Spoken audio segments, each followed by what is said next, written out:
নমস্কার বন্ধুরা, কেমন আছো সকলে? আশা করছি ভালোই আছো। সকলকে নতুন বছরের শুভেচ্ছা জানিয়ে আড্ডা ও গল্পে জমজমাট চ্যানেলের পক্ষ থেকে আমি চন্দ্রিমা শুরু করছি একটি নতুন রোমাঞ্চকর গল্প, মেডেল।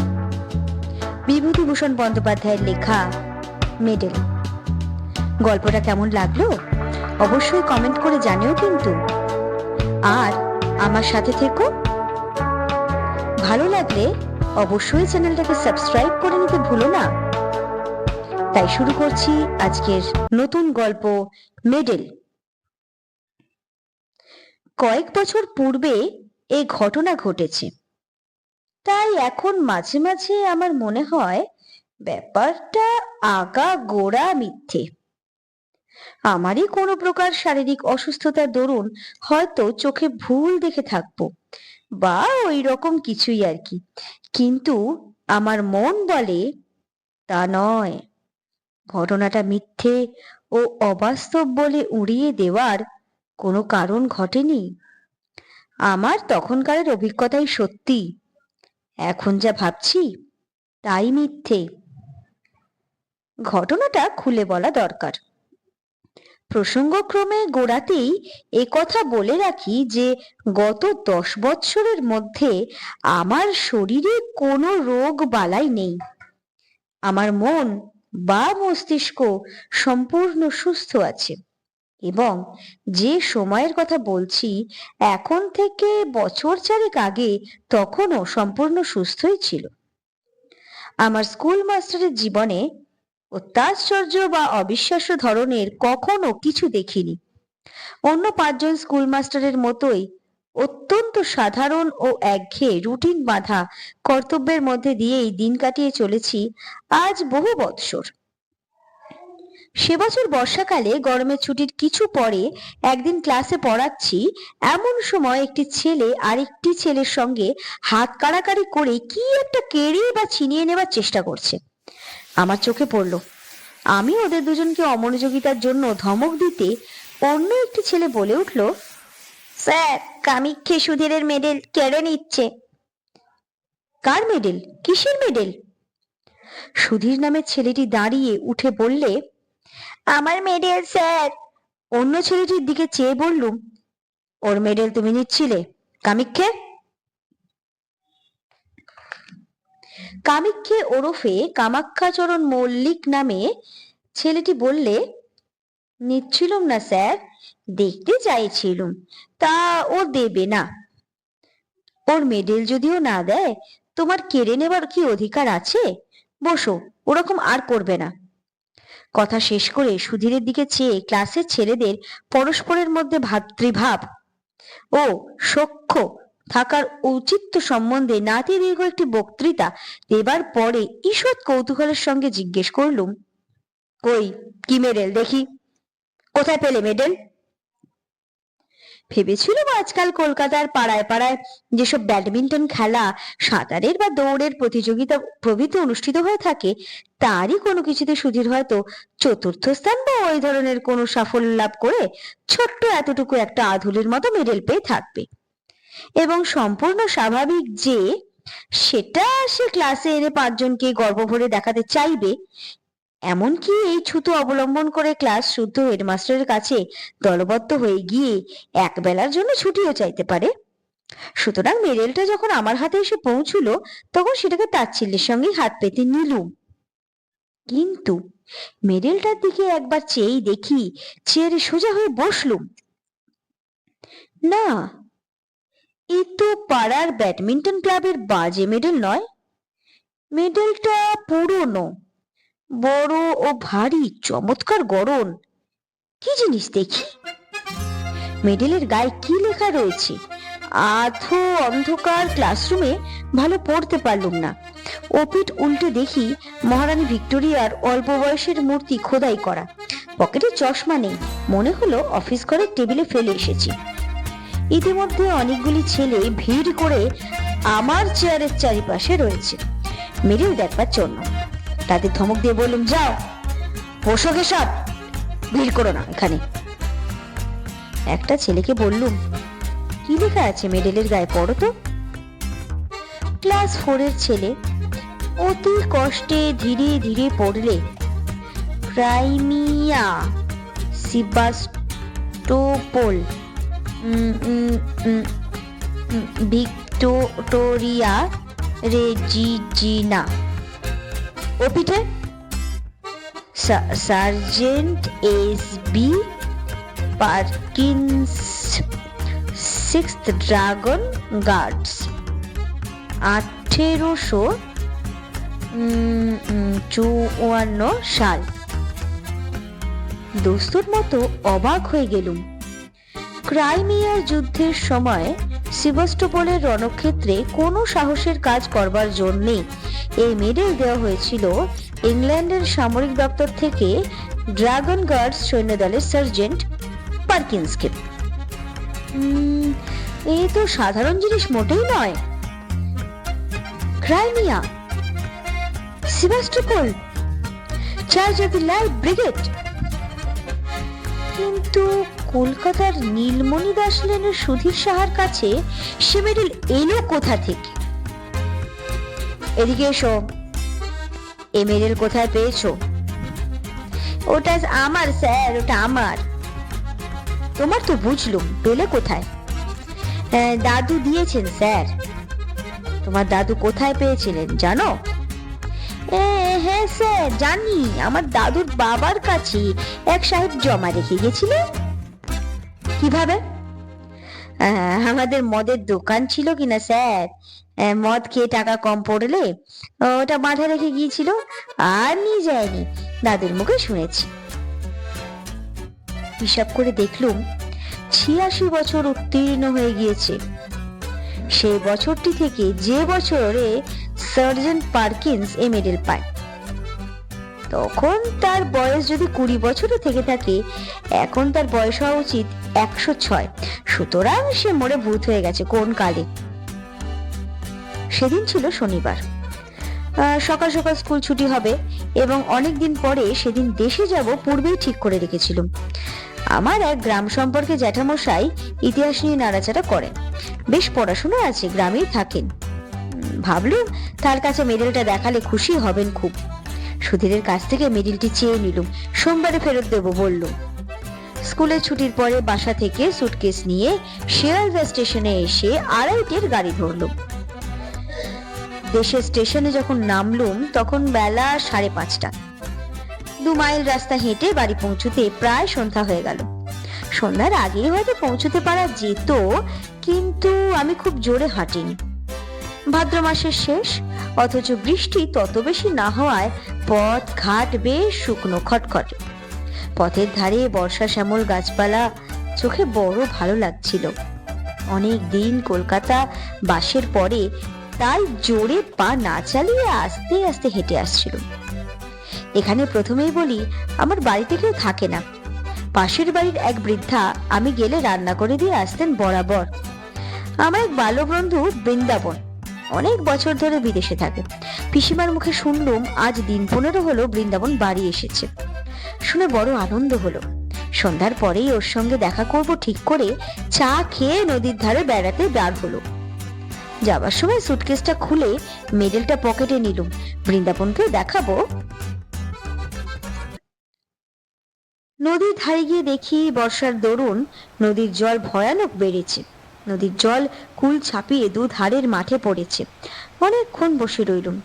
সন্ধ্যার অন্ধকার নামলো একটু একটু। বাদুড়ের দল বাসায় ফিরছে, কেউ কোনো দিকে নেই। এক জায়গায় বর্ষার তোড়ে নদীর পাড় ভেঙে গিয়েছে, অনেকটা উঁচু পাড়, নিচে খরস্রোতা বর্ষার নদী। জায়গাটা দিয়ে যেতে যেতে একবার কিরকম ভেঙেছে দেখবার ইচ্ছে হলো। পাড়ের ধারে দাঁড়িয়ে নিচে জলের আবর্ত দেখছি। পাড়টা সেখানে অনেকখানি উঁচু, জল অনেকটা নিচে। হঠাৎ আমার মনে হলো একটা অদ্ভুত ইচ্ছা জেগে উঠল। আমি লাফ দিয়ে পাড় থেকে জলে পড়ব। দাঁড়িয়ে থাকতে থাকতে ইচ্ছেটা যেন ক্রমে বেড়ে উঠেছে। লাফাই, দি লাফ, অথচ বর্ষার খরস্রোতা নদী কুটো ফেললে দুখানা হয়ে যায়। আমি সাঁতার জানি না, গভীর জল পাড়ের নিচেই। ইচ্ছাটা কিছুতেই যেন সামলাতে পারছি নে। এমনকি আমার মনে হলো আর কিছুক্ষণ থাকলে লাফ দিতেই হবে, নইলে আমার জীবনের সুখ চলে যাবে। তাড়াতাড়ি নদীর পাড় থেকে একরকম জোর করেই চলে এলুম, কারণ যেন মনে হচ্ছিল এরপর আমার আর যাওয়ার ক্ষমতা থাকবে না। পা দুটো ক্রমশ শীষের মতো ভারী হয়ে উঠছে। এরপর ওই বিপজ্জনক নদীর পাড় থেকে পা দুটো নাড়াবার ক্ষমতা চলে যাবে আমার। নদীর ধার থেকে বৃন্দাবনদের বাড়ি আসবার পথে ওসব ইচ্ছে আর কিছু নেই। আমি নিজের মনোভাব নিজেই আশ্চর্য হয়ে গেলাম। কি অদ্ভুত! এরকম হওয়ার মানে? ট্রেনে বসে অতিমাত্রায় ধূমপান করেছিলাম মনে পড়ল। এই ভাদ্র মাসের গরমে অত ধূমপান করা ঠিক হয়নি। তার উপর বাড়ি এসে 2-3 পেয়ালা চা খেয়েছি। এসবেই ওরকমটা হয়ে থাকবে, নিশ্চয়ই তাই। বৃন্দাবনের বাড়ি গেলুম। বৃন্দাবনকে অনেকদিন পরে দেখে সত্যিই আনন্দ হলো। দুজনে অনেক রাত পর্যন্ত বসে অনেক গল্প করলুম। অনেক বছর ধরে জমানো অনেক সুখ দুঃখের কাহিনী। বড় গরম আজ, কোথাও এতটুকু বাতাস নেই। ভাদ্র মাসের গুমোট গরম। বৃন্দাবন বললে, চল ভাই, ছাদে গিয়ে বসে গল্প করি, তবু একটু হাওয়া টাওয়া পাওয়া যাবে। তুই আমাদের এখানে খেয়ে যাবি, মা বলে দিয়েছেন। তোদের বাড়িতেও খবর দেওয়া হয়েছে। দুজনে ছাদে উঠলুম। বাড়িটা দোতলা। দোতলার ছাদের উপর একখানা মাত্র ঘর আছে। আমি জানতুম বৃন্দাবনের কাকা ওই ঘরটায় থাকেন। দোতলার ছাদে উঠে দেখলুম বাড়ির পেছন দিকটায় বাঁশের ভাড়া বাঁধা। বললুম, বাড়িতে রাজমিস্ত্রি খাটছে বুঝি বৃন্দাবন? হ্যাঁ ভাই, কাকার ঘরটা মেরামত হবে। উত্তর দিকের দেওয়ালটা গা থেকে নোনা ধরা ইটগুলো বার করা হচ্ছে। বৃন্দাবন দোতলার ঘরটার মধ্যে ঢুকলো। আমার কিন্তু মনে কেমন একটা অস্থির ভাব। খানিকক্ষণ ঘরের মধ্যে গল্প করে আমি একটু জল খেতে চাইলুম। বৃন্দাবন জল আনতে নিচে নেমে গেলে আমি ছাদে পায়চারি করতে লাগলুম। ছাদে কেউ নেই, অন্ধকার ছাদটা। যেদিকটায় রাজমিস্ত্রিরা ভাড়া বেঁধে কাজ করছে, পায়চারি করতে করতে সেখানটাতে গিয়ে দাঁড়িয়ে দেখছি,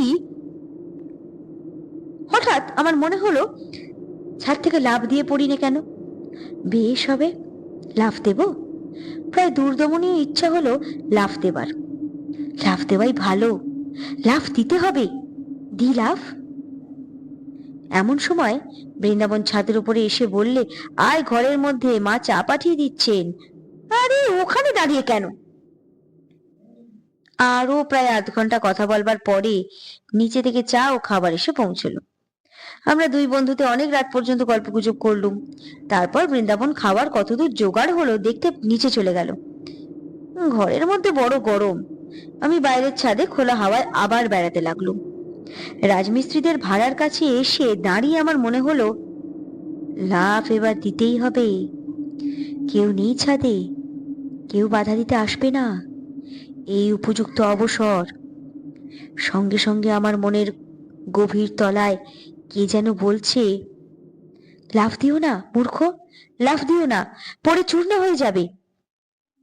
আমার মাথার মধ্যে কেমন যেন ঝিমঝিম করছে।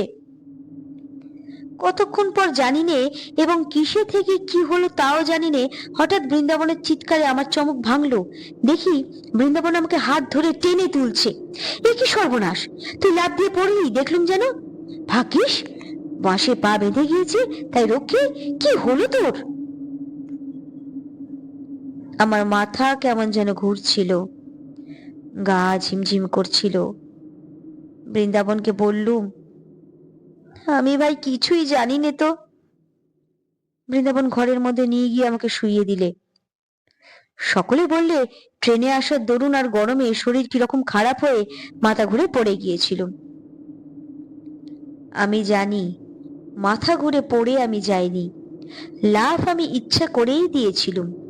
তবে ঠিক সেই সময়টাতে আমি লাফ দিয়েছি, সেই সময়ের কথাটা আমি অনেক চেষ্টা করেও কিছুতেই মনে করতে পারলুম না। বিছানায় শুয়ে বেশ সুস্থ বোধ করলুম। পাশ ফিরতে হঠাৎ যেন কি একটা শক্ত জিনিস বুকের কাছে ঠেকলো। পকেটে হাত দিয়ে দেখি সুধীরের সেই মেডেলটা। আশ্চর্য, এটার কথা এতক্ষণ একবারে ভুলেই গিয়েছিলুম। বৃন্দাবনকে সেটা দেখালুম। ওদের বাড়ির সকলেই মেডেলটা হাতে করে ঘুরিয়ে ঘুরিয়ে দেখলো। রাত্রিরে নিজের ঘরে এসে শুয়ে পড়লুম। আমার বাড়িতে কেউ নেই, বর্তমানে একাই থাকি এক ঘরে। একটা জিনিস লক্ষ্য করছি, যখন থেকে বৃন্দাবনের বাড়ি থেকে বের হয়ে পথে পা দিয়েছি তখন থেকেই কেমন এক ধরনের ভয় করছে আমার। বাড়িতে যখন ঢুকলুম তখন ভয়টা যেন বাড়লো। একা ঘরে কতবার এর আগে শুয়েছি, এমন ভয় হয়নি মনে কখনো। না, শরীরটা সত্যি খারাপ। শরীর খারাপ থাকলে মনও দুর্বল হওয়া খুব স্বাভাবিক। আলো নিভিয়ে শুয়ে পড়লুম। আমার শিয়রের কাছে একটা বড় জানলা। জানলা দিয়ে বাড়ির পিছনের বড় বন বাগান চোখে পড়ে। বেশ জ্যোৎস্না উঠছে, কৃষ্ণপক্ষের একাদশীর জ্যোৎস্না। হাওয়া আসবে বলে জানলা খুলেই রেখেছি। তা কতক্ষণ ঘুম হয়েছিল জানি নে, ঘন্টাখানেকের বেশি হবে না। হঠাৎ ঘুম ভেঙে গেল। মনে হতে লাগলো আমার শিয়রের দিকে জানলায় কে দাঁড়িয়ে, যেন মাথা তুলে সেদিকে চেয়ে দেখলেই তাকে দেখা যাবে।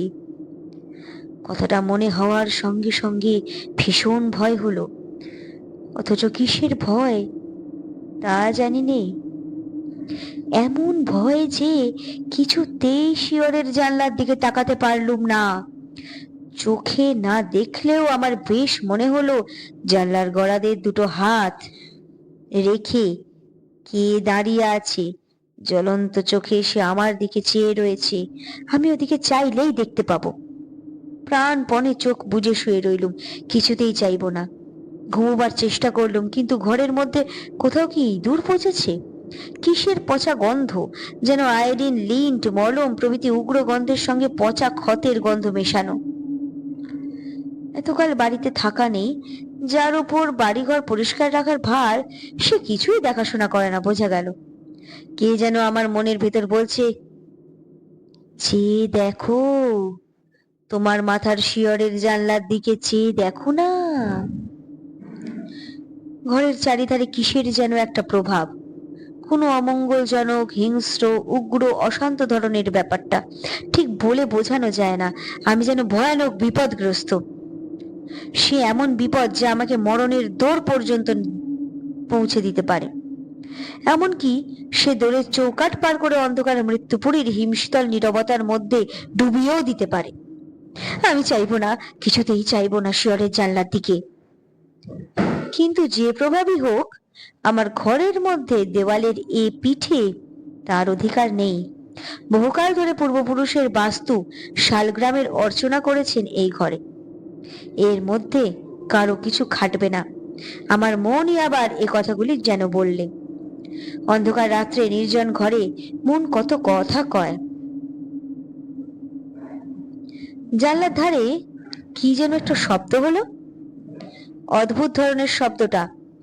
কে যেন জানলার গড়াদের ওপর টোকা দিয়ে আমার দৃষ্টি আকর্ষণ করতে চাইছে। একবার, দুবার, তিনবার। ভয়ে আমার বুকের মধ্যে ঢিপ ঢিপ করতে লাগলো। কাউকে ডাকবো চিৎকার করে? একবার চেয়ে দেখবো জানলার দিকে জিনিসটা কি? হঠাৎ আমার মনে পড়লো একটা ধাড়ি বেজি অনেক দিন ধরে বাইরের দেওয়ালে কড়িকাঠের খোলে বাসা বেঁধে আছে। আজ বিকালেও সেটাকে একবার দেখেছি। জানলার ওপরকার কাঠে সেটা পোকামাকড় বা জোনাকি ধরছে, এ তারই শব্দ। কথাটা মনে হতেই মনের মধ্যে সাহস আবার ফিরে এলো। বাবা, ঘাম দিয়ে জ্বর ছেড়ে গেল যেন। শরীর অসুস্থ থাকলে কত সামান্য কারণ থেকে ভয় পায় মানুষ। পাশ ফিরে এবার ঘুমানোর চেষ্টা করলুম স্বস্তির নিঃশ্বাস ফেলে। কিন্তু আমার এ ভাব বেশিক্ষণ স্থায়ী হলো না। এ ধারণা আমার মন থেকে কিছুতেই গেল না যে আজ রাত্রে আমি একা নই। আরো কে এখানেই আছে। নিদ্রাহীন চোখে সে আমার উপর খর দৃষ্টি দিয়ে পাহারা রেখেছে। আমায় সে নিরাপদে বিশ্রাম করতে দেবে না আজ। বারবার ঘুম আসে, আবার তন্দ্রা ছুটে যায়। অমনি জেগে উঠি, কিন্তু চোখ চাইতে বা বিছানার উপর উঠে বসতে সাহস হয় না। আর সেই শব্দটা মাঝে মাঝে জানলার গড়াদের ওপর হতে শুনি। খুব মৃদু করাঘাতের শব্দ, যেন যেন শব্দটা বলছে, চেয়ে দেখো, পেছন ফিরে জানলার দিকে চেয়ে দেখো। ঘামে দেখি বিছানা ভেসে গিয়েছে। ভাদ্রের গুমোট গরম কিনা, এই অবস্থায় ভোর হলো, দিনের আলো ফুটলো। লোকজনের শব্দ কানে যেতে রাত্রের ভয়টা মন থেকে কোথায় মিলিয়ে গেল। নিশ্চিন্ত মনে বেলা 9টা পর্যন্ত পড়ে ঘুম দিলুম। তারপর উঠে চা খেয়ে পাড়ায় বেড়াতে বার হওয়া গেল। এই সময় একটা ঘটনা ঘটলো, তখন আমি তার বিশেষ মূল্য দিইনি, কিন্তু পরে সব কথা মনে মনে আলোচনা করে দেখে সেটা ভারী আশ্চর্য বলেই মনে হয়েছিল। ওপাড়ার পথে আমার সেই জ্যাঠামশাইয়ের সঙ্গে দেখা। তাকে দেখবার জন্য আমি মেডেলটা কাল রাত্রে সঙ্গে নিয়ে বেরিয়েছিলাম, কিন্তু বৃন্দাবনদের বাড়িতে নিমন্ত্রণের জন্য তার সঙ্গে দেখা করতে পারিনি। আমায় দেখে তিনি বললেন, হ্যাঁ, এই যে সুরেন, ভালো আছো? কাল তুমি এসেছো দেখলুম, তখন অনেক রাত, তার ডাকলুম না। বোধহয় বৃন্দাবনের বাড়ি থেকে ফিরছিলে। আমি তখন ছাদে পায়চারি করছি। যে গরম গিয়েছে বাবা কাল রাত্রিরে, তোমার সঙ্গে লোক রয়েছে দেখে আর ডাকলুমও না। লোকটি কে? খুব লম্বা বটে, যেন শিখ কি পাঞ্জাবির মতো লম্বা। তোমার বন্ধু বুঝি? বাঙালির মধ্যে এমন চেহারা! বেশ বেশ। আমি অবাক হয়ে জ্যাঠামশাইয়ের মুখের দিকে চেয়ে বললুম, আমার সঙ্গে লম্বা লোক কাল রাত্রিরে? সে কি জ্যাঠামশাই? জ্যাঠামশাই আমার চেয়েও অবাক হয়ে বললেন, তোমার সঙ্গে লোক ছিল না বলছো? একা যাচ্ছিলে? আমার চোখের দৃষ্টি একেবারে কি এত খারাপ হয়ে যাবে বাবা? আমি হেসে বললুম, তাই হবে জ্যাঠামশাই, চোখে কিরকম ঝাপসা দেখে থাকবেন, বয়স হয়েছে। আমার সঙ্গে কেউ ছিল না, তাছাড়া আপনাদের বাড়ির সামনের আম গাছটা ছায়া, কিরকম আলো আধার দেখছি না চোখে, অমন ভুল হয়। জ্যাঠামশাই যেন রীতিমতো হতভম্ব হয়ে গেলেন, বললেন, হ্যাঁ, কি আশ্চর্য কাণ্ড, এতটা ভুল হবে চোখে? আম গাছটার এদিকে যখন তুমি টর্চ জ্বাললে, তখন দেখলুম তুমি আর তোমার পেছনে একজন লম্বা মতো লোক। তারপর তুমি টর্চ নিভিয়ে আম গাছের ছায়ার মধ্যে ঢুকলে, তখনও জ্যোৎস্নার আলোয় আর আম গাছের ছায়ার অন্ধকারে আমি বেশ দেখতে পেলুম লোকটি তোমার পেছনে পেছনে যাচ্ছে, তোমার মাথার চেয়েও যেন 1 হাত লম্বা, তোমার একেবারে ঠিক পিছনে। তবে খুব ভালো তো দেখতে পেলুম না, অত দূর থেকে আর আলো অন্ধকারের মধ্যে স্পষ্ট কিছু বোঝাও গেল না তো। এমনকি একবার এ পর্যন্ত হলো তোমায় ডেকে জিজ্ঞেসে করি, তোমার বন্ধুটি কে? একেবারে এত ভুল হবে চোখে? জ্যাঠামশাইকে পুনরায় বুঝিয়ে বললুম, আমার সঙ্গে কাল কেউ ছিল না, আমি একাই ছিলুম, সুতরাং তার দৃষ্টিশক্তির গোলমাল ছাড়া এই ব্যাপারের অন্য কোনো সিদ্ধান্ত করা চলে না। সারাদিন বৃন্দাবনের সঙ্গে আড্ডা দিয়ে কাটানো গেল।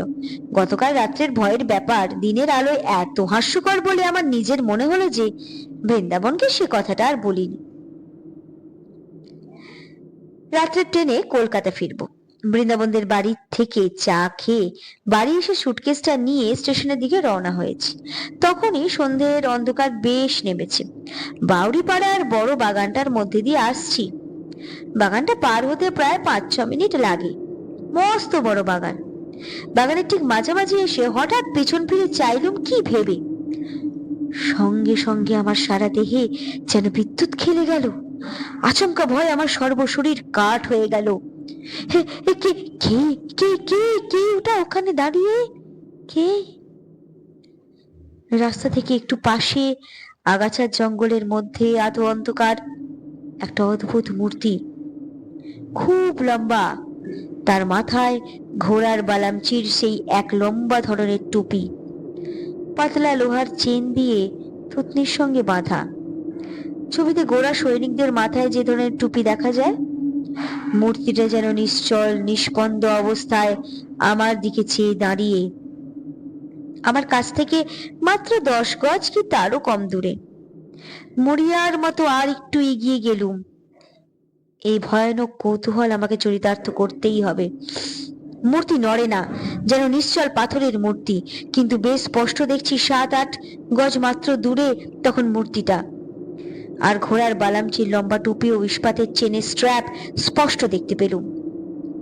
আমার পা ঠকঠক করে কাঁপতে লাগলো, সারা দেহ কেমন যেন অবশ হয়ে আসছে, মাথাটা হঠাৎ বড় হালকা হয়ে গিয়েছে।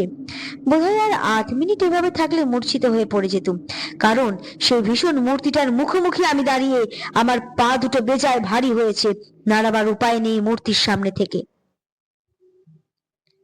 কিন্তু ঠিক সেই সময় বাউরি বাগানের পথে লণ্ঠন নিয়ে কারা ঢুকলো। 2-3 জন লোকের গলার শব্দ শুনে আমার সাহস ফিরে এলো। আমি ওদের ডাক দিলাম, চিৎকার করে ওরা ছুটে এলো।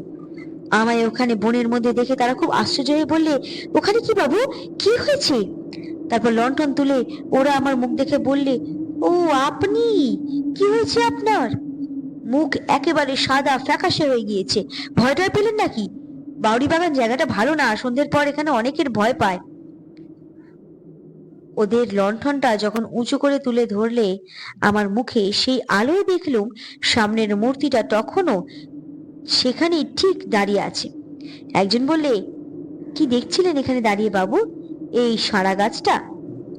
আরেকজন বললে, গাছটার ডালপালা কেটে মাথায় ঝোপের মতো করে রেখেছি, যেন মানুষ বলে অন্ধকারে ভুল হয় বটে। চলে আসুন বাবু। আমিও দেখলুম সারা গাছই বটে। মাথার দিকের পাতাগুলো ছেটে গাছটাকে দেখতে হয়েছে ঠিক হর্স গার্ডসদের ঘোড়ার বালামচির টুপি। লোকের চোখে কি ভুলই হয়।